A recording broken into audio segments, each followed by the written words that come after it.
Il y a plus de 500 ans, à une époque d'intrigues palatiales et de trahisons mortelles, Nicolas Machiavel observa quelque chose qui allait changer à jamais sa compréhension du pouvoir humain.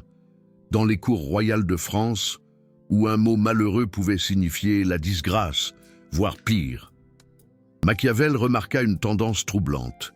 Les hommes les plus puissants, ceux qui contrôlaient des armées et des destinées, étaient rarement les premiers à parler. Mais le plus intéressant n'était pas leur silence initial, c'était ce qu'ils faisaient dans les 3 secondes, qui suivaient l'écoute d'une chose qui provoquait chez eux de la colère, de l'indignation ou une envie de répondre immédiatement. Machiavel écrivit dans ses lettres privées que ces 3 secondes étaient la différence entre l'homme qui contrôle son destin et l'homme qui est contrôlé par ses émotions.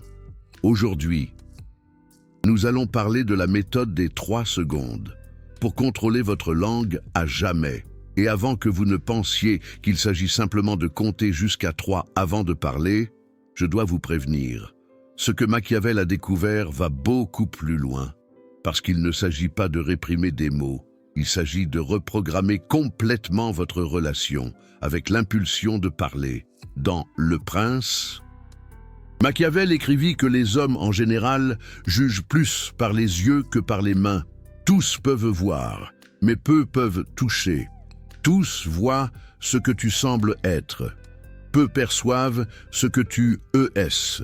Cette observation apparemment simple cache une vérité brutale sur le pouvoir des mots. Ce que vous dites à chaud, sous l'impulsion de l'émotion, révèle exactement qui vous êtes dans votre noyau le plus faible. Et une fois que ce mot sort de votre bouche, il n'y a aucun moyen de le récupérer. Machiavel observa que les princes les plus prospères de son époque avaient une caractéristique en commun. Ce n'est pas qu'ils étaient plus intelligents, ce n'est pas qu'ils avaient de meilleurs conseillers, c'est qu'ils avaient maîtrisé l'art de la pause stratégique. Ces 3 secondes entre le stimulus et la réponse étaient leur arme secrète.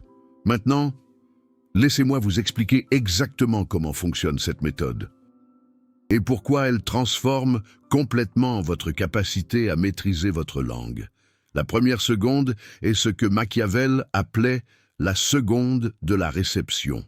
Quand quelqu'un vous dit quelque chose qui provoque une réaction émotionnelle immédiate, votre cerveau primitif s'active instantanément.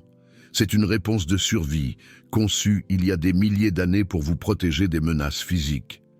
Le problème, c'est que votre cerveau ne distingue pas entre une insulte verbale et l'attaque d'un prédateur. La réponse chimique est presque identique. Dans cette première seconde, votre seul travail est de reconnaître que la réaction est en train de se produire. Ne la combattez pas, ne la supprimez pas, observez-la simplement. Machiavel décrivit cela comme séparer l'observateur de l'observé à l'intérieur de soi.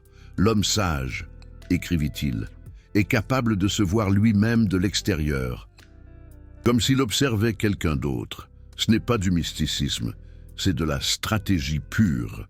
Quand vous reconnaissez que vous avez une réaction émotionnelle, vous réduisez immédiatement son pouvoir sur vous. Vous n'êtes plus l'émotion, vous êtes celui qui observe l'émotion. La deuxième seconde est ce que nous appellerons la seconde de l'évaluation. C'est là que Machiavel brillait, comme aucun autre penseur de son époque. Dans cette seconde, vous vous posez une question cruciale. Qu'est-ce que je gagne exactement si je réponds maintenant? Cette question est terriblement simple, mais son pouvoir est énorme. Parce que la plupart du temps, la réponse honnête est absolument rien. Ou pire encore, je perds plus que je ne gagne. Machiavel écrivit que l'homme prudent doit toujours suivre les chemins tracés par les grands hommes et imiter les plus excellents.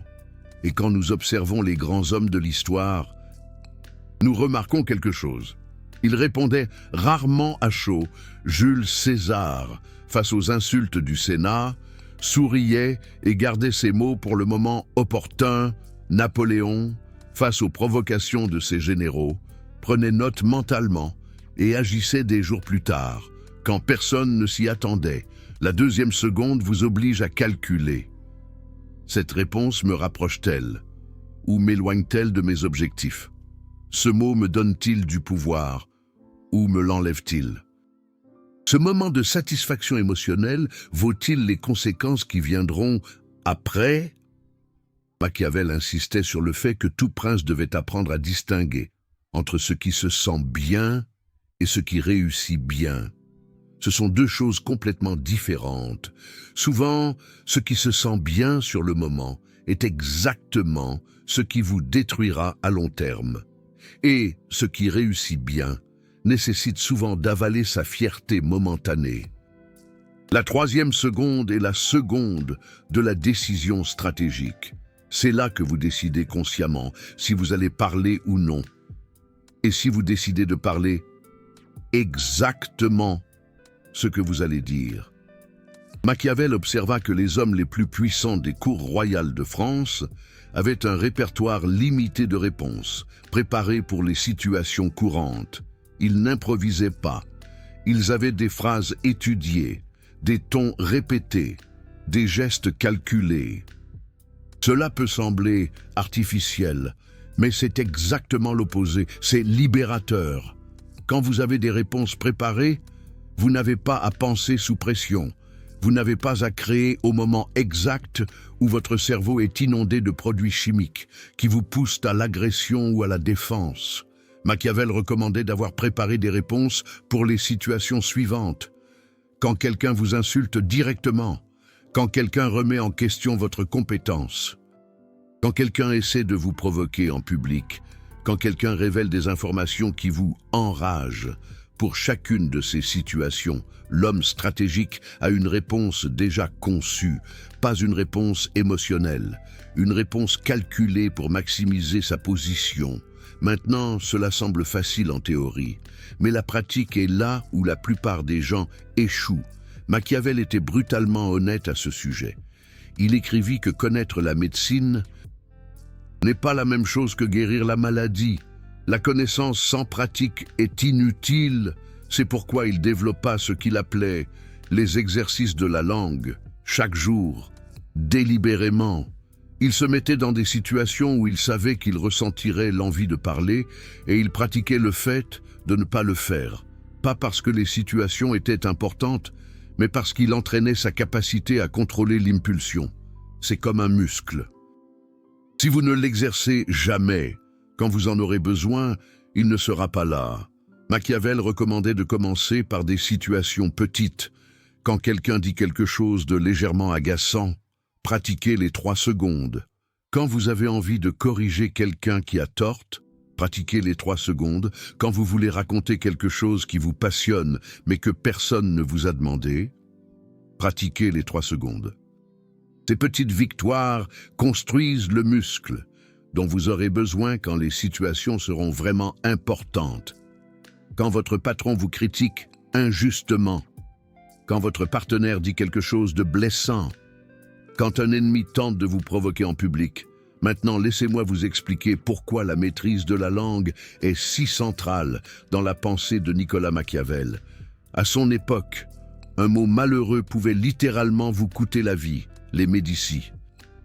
La famille la plus puissante de Florence avait des espions partout, une critique imprudente, un commentaire sarcastique entendu par la mauvaise personne. Et vous pouviez vous réveiller dans une cellule, ou ne pas vous réveiller du tout. Machiavel lui-même a subi les conséquences de ses paroles. Il a été arrêté, torturé et exilé. Et bien que ses écrits l'aient immortalisé, ce sont aussi ses paroles qui ont causé sa chute temporaire.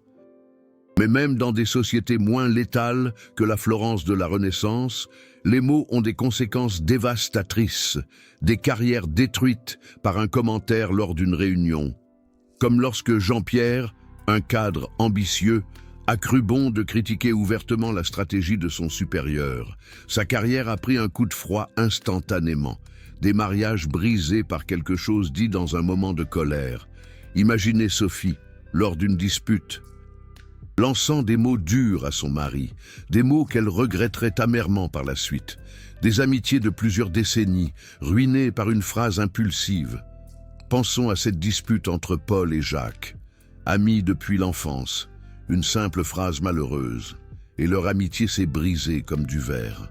Machiavel observait que la langue est comme une épée entre les mains d'un maître. C'est un outil de précision chirurgicale entre les mains d'un impulsif.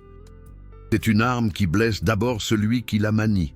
Il y a un aspect de la méthode des 3 secondes que peu de gens comprennent. Il ne s'agit pas seulement de ce que vous ne dites pas. Il s'agit du pouvoir que vous accumulez en ne le disant pas. Machiavel a beaucoup écrit sur le pouvoir du mystère. Le prince qui révèle tout ce qu'il pense perd le respect de ses sujets. Mais le prince qui garde ses pensées, qui ne parle que lorsque c'est stratégiquement nécessaire. Ce prince inspire crainte et respect, un peu comme Napoléon, qui savait choisir ses mots avec une précision redoutable. Chaque fois que vous sentez l'impulsion de parler et que vous décidez consciemment de ne pas le faire, vous faites 2 choses simultanément. Premièrement, vous évitez les conséquences négatives des paroles impulsives. Deuxièmement, vous vous construisez une réputation de personne qui ne réagit pas émotionnellement. Et cette deuxième chose est extraordinairement puissante. Quand les gens savent qu'ils ne peuvent pas vous provoquer, ils arrêtent d'essayer. Quand ils voient que vous restez calme sous pression, ils vous respectent davantage. Quand ils observent que vos paroles sont rares mais précises, ils donnent plus de poids à chaque chose que vous dites. Machiavel appelait cela l'économie des mots. Moins vous parlez, plus chaque mot que vous prononcez a de la valeur. C'est une simple loi de l'offre et de la demande appliquée à la communication. Celui qui parle constamment dévalue sa propre monnaie verbale, celui qui parle peu fait de chaque mot de l'or. Maintenant, je veux aborder une objection courante à cette méthode. Certaines personnes disent que garder les choses pour soi est néfaste, que refouler les émotions cause des problèmes psychologiques. Freud lui-même a exploré les méandres de l'inconscient et les dangers du refoulement.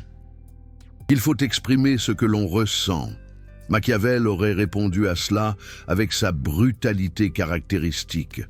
Je ne vous dis pas de ne pas ressentir, je vous dis de contrôler quand et comment vous exprimez ce que vous ressentez. Il y a une différence énorme entre refouler une émotion et choisir stratégiquement quand l'exprimer. Le refoulement est inconscient, comme Marie, qui a toujours eu du mal à exprimer sa colère et qui a fini par développer des problèmes de santé. Le choix stratégique est conscient. Le refoulement se produit parce que vous avez peur de l'émotion. Le choix stratégique se produit parce que vous respectez le pouvoir de l'émotion et que vous décidez de l'utiliser quand cela vous profite. Un peu comme un joueur d'échecs qui analyse chaque coup avant de le jouer. Vous pouvez ressentir toute la colère du monde, mais vous décidez de l'exprimer 1 heure plus tard. Quand vous avez eu le temps de formuler exactement ce que vous voulez dire, ou vous décidez de l'exprimer en privé, avec la personne spécifique qui a besoin de l'entendre, ou vous décidez de ne pas l'exprimer verbalement du tout, et de la canaliser plutôt dans des actions stratégiques. L'émotion ne disparaît pas, elle se transforme en carburant pour une action calculée plutôt qu'en réaction impulsive. Laissez-moi vous donner des exemples concrets de la façon d'appliquer la méthode des 3 secondes dans des situations réelles. Situation numéro 1. Votre patron vous critique injustement devant vos collègues.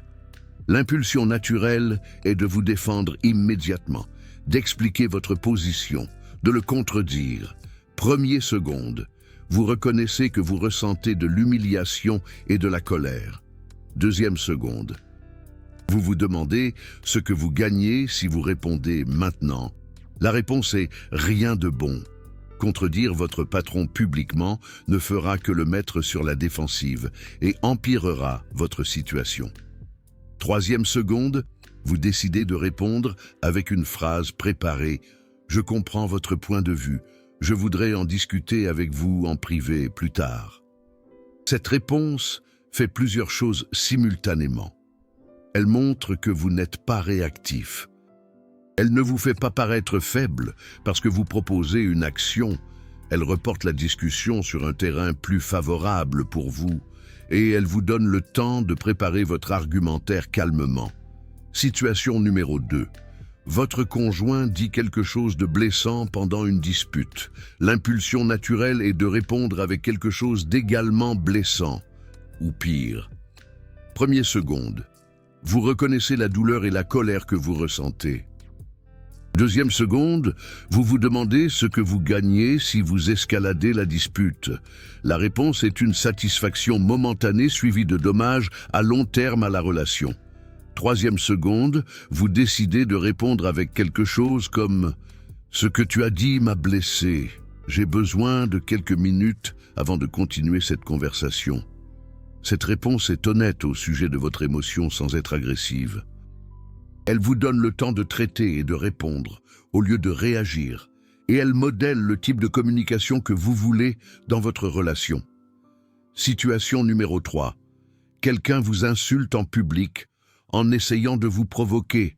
L'impulsion naturelle est de répondre avec une insulte plus forte, ou pire, physiquement. Première seconde, vous reconnaissez que votre adrénaline monte en flèche. Deuxième seconde, vous vous demandez ce que cette personne gagne si vous réagissez. La réponse est qu'elle gagne exactement ce qu'elle cherche. Votre perte de contrôle. Troisième seconde, vous décidez de ne pas lui donner ce qu'elle veut. Vous pouvez sourire légèrement et vous éloigner. Vous pouvez la regarder fixement pendant 3 secondes sans rien dire. Puis continuer ce que vous étiez en train de faire. Vous pouvez dire quelque chose comme « C'est intéressant » et d'un ton neutre et changer de sujet. Ce que vous ne devez jamais faire, c'est entrer dans le jeu que l'autre personne essaie d'établir. Machiavel écrivait que l'homme sage ne se bat jamais sur le terrain que son ennemi a choisi. Quand quelqu'un vous provoque, il choisit le terrain de la confrontation émotionnelle. En ne réagissant pas, vous changez complètement le terrain. Et sur ce nouveau terrain, vous avez l'avantage. Il y a autre chose que Machiavel a observé au sujet du contrôle de la langue. Les personnes qui ne contrôlent pas leur langue finissent par s'entourer de personnes qui leur disent ce qu'elles veulent entendre. Cela semble contradictoire, mais cela a du sens quand on y réfléchit.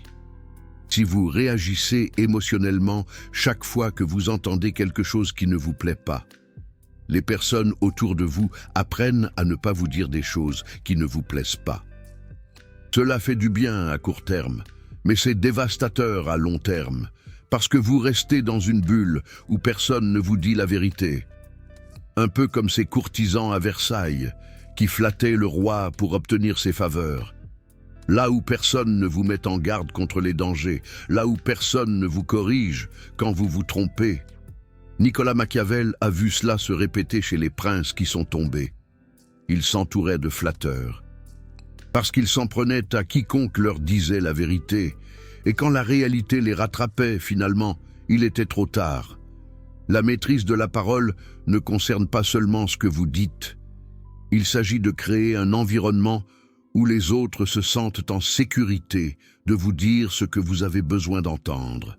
Imaginez les conversations franches, même celles qui égratignent, entre Jean-Paul Sartre et Simone de Beauvoir au Café de Flore.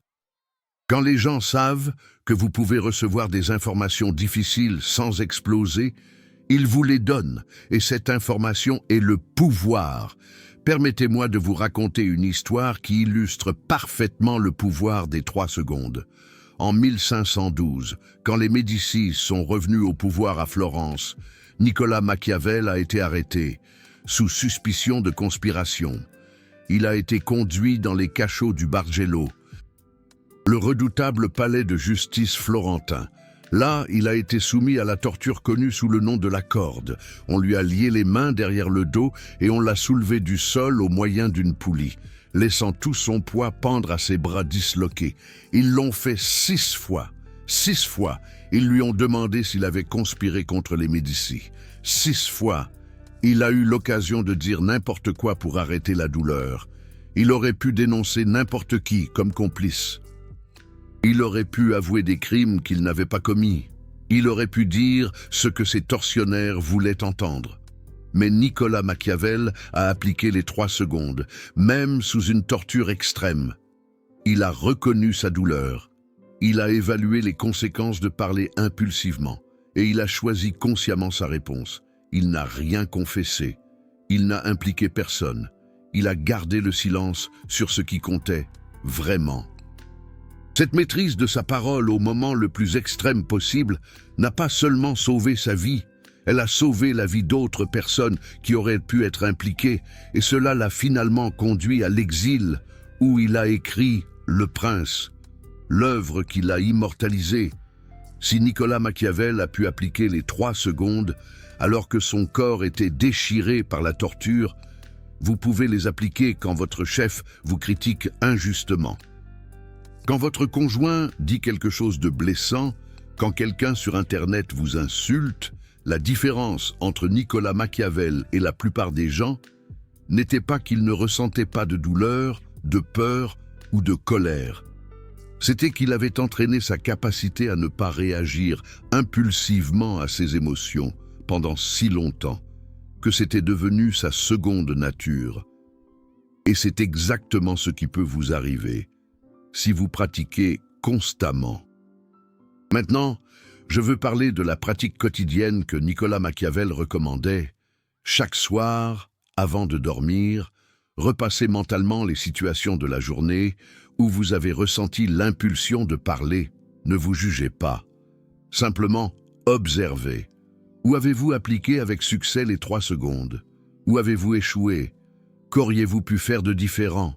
Cet exercice de révision nocturne fait plusieurs choses.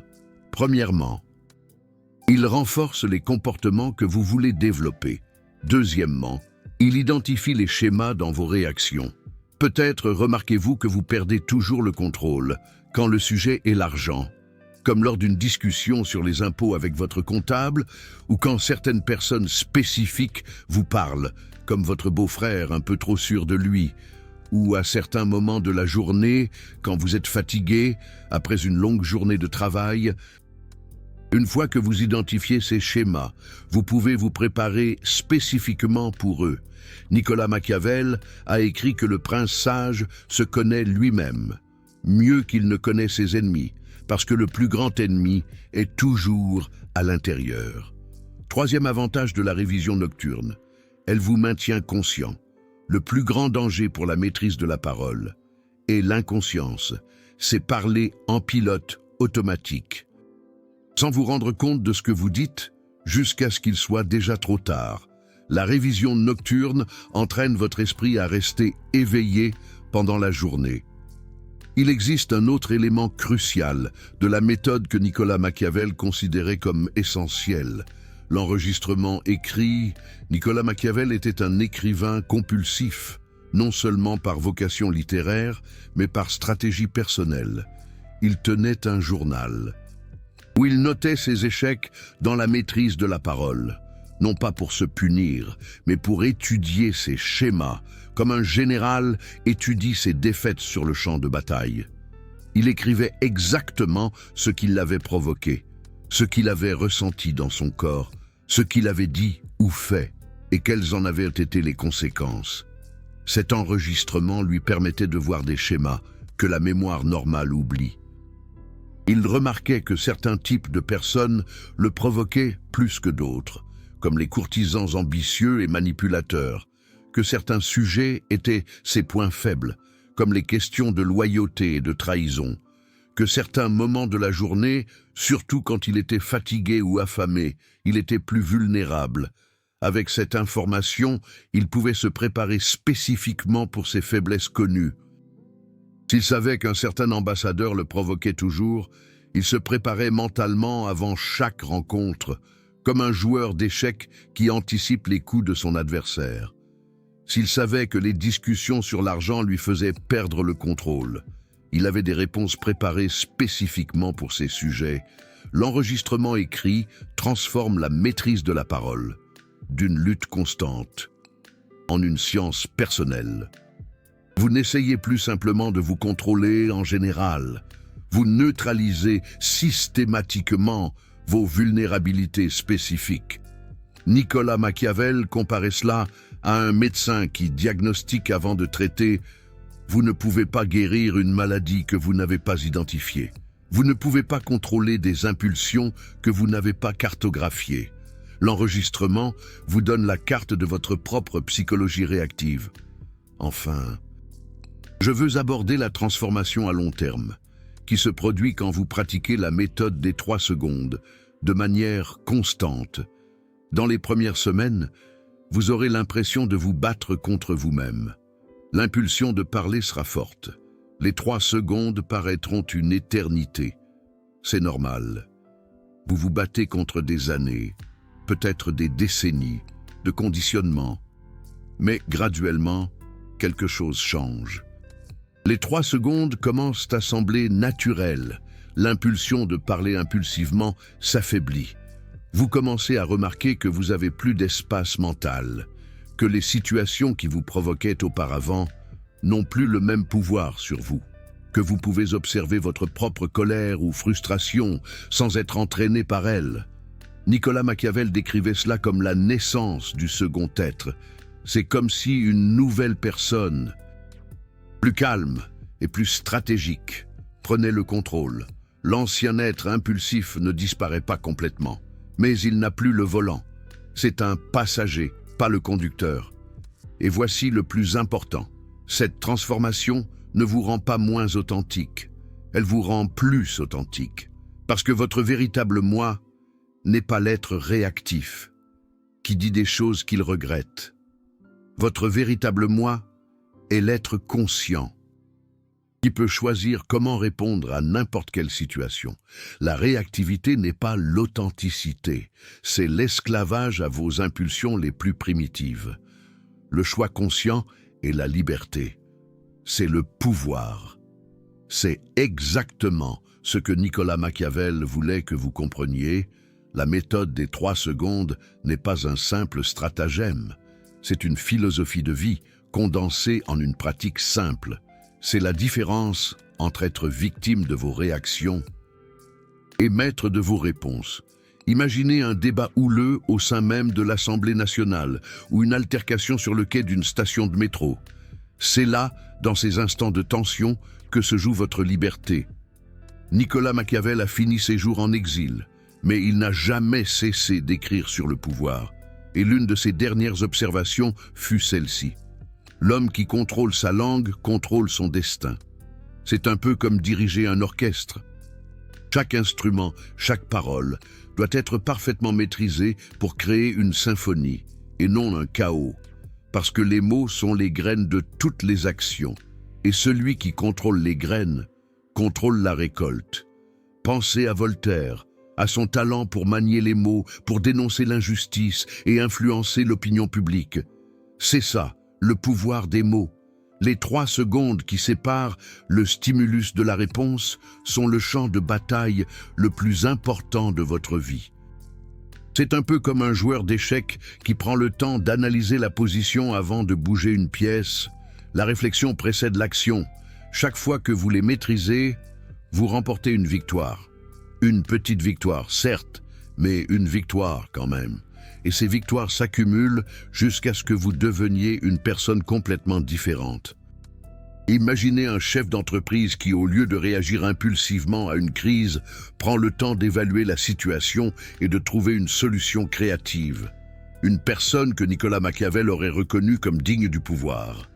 Quelqu'un comme De Gaulle, capable de garder son sang-froid dans les moments les plus critiques, parce que le pouvoir réel n'est pas dans le contrôle des autres, comme certains politiciens véreux tentent de nous le faire croire. Il est dans le contrôle de vous-même, et le contrôle de soi commence, toujours, avec le contrôle de sa langue. Imaginez un diplomate français négociant un traité international. Sa capacité à choisir les mots justes, à peser chaque phrase, peut faire basculer l'accord d'un côté ou de l'autre. 3 secondes, c'est tout ce dont vous avez besoin. 3 secondes pour passer de la réaction à la réponse. C'est comme respirer profondément avant de plonger dans une eau glacée. Un instant de préparation qui change tout, de l'esclavage à la liberté. Pensez à la résistance française pendant la Seconde Guerre mondiale. Chaque acte de résistance, chaque mot de défi était un pas vers la libération. De la faiblesse au pouvoir, C'est comme un funambule qui, au lieu de paniquer face au vide, se concentre sur chaque pas, chaque mouvement, transformant la peur en force. Nicolas Machiavel le savait il y a 500 ans. Il avait compris que la maîtrise de soi est la clé du succès, un principe que l'on retrouve aussi bien dans les cours royales de France que dans les entreprises modernes. Maintenant, vous aussi, vous le savez, la question est de savoir si vous aurez la discipline pour le pratiquer. C'est comme apprendre à jouer du piano. La théorie est importante, mais c'est la pratique régulière qui fait le virtuose. Parce que connaître la méthode ne suffit pas. Lire Le Prince ne fait pas de vous un leader, c'est l'application de ces principes qui compte. Des milliers de personnes écouteront ces mots et ne feront rien avec. Elles écouteront cette vidéo en sirotant un café au lait, puis l'oublieront aussitôt. Elles continueront à réagir impulsivement. Elles continueront à dire des choses qu'elles regrettent. Comme ce collègue qui lâche une remarque désobligeante pendant une réunion et qui s'en mord les doigts après. Elles continueront à donner aux autres le pouvoir de contrôler leurs émotions et leurs réponses. C'est comme confier les clés de sa maison à un cambrioleur.